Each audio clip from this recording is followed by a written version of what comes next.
বিসমিল্লাহির রহমানির রহিম।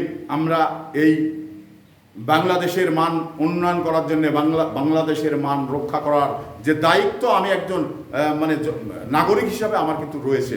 তো সেই বাংলাদেশের মান রক্ষা করার জন্য যে সমস্ত কাজগুলো করা দরকার বা যে সমস্ত কাজগুলাই করলে আপনার দ্বারাই বাংলাদেশ মানপূর্ণ হবে, সেই কাজ থেকে আপনাকে সরে আসতে হবে। কারণ এই যে আমরা আজকে সরকার কি বলছেন যে মাদক নিয়ন্ত্রণ করতে হবে এবং যুব সমাজকে এই মাদক থেকে বাঁচাতে হবে, এটা রাষ্ট্রের দায়িত্ব, জনগণের দায়িত্ব।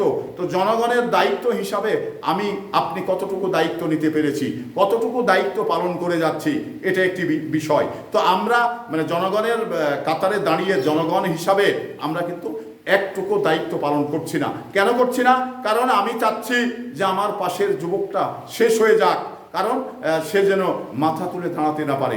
এই প্রতিহিংসার কারণেই আমরা কিন্তু এই মাদক নিয়ন্ত্রণ করার ক্ষেত্রে শতভাগ আমরা এগিয়ে যাচ্ছি না। কারণ দেখুন, সরকারের জায়গা থেকে, প্রশাসনের জায়গা থেকে তারা কিন্তু চেষ্টা করে যাচ্ছেন, কিন্তু পুলিশ জনগণের বন্ধু, জনগণের সহযোগিতায় পুলিশ কিন্তু এইসব মাদক নিয়ন্ত্রণ করতে পারে। কিন্তু আমরা জনগণ যদি এটা সহযোগিতা না করি, তাহলে পুলিশ কখনো এটা নিয়ন্ত্রণ করা সম্ভব নয়।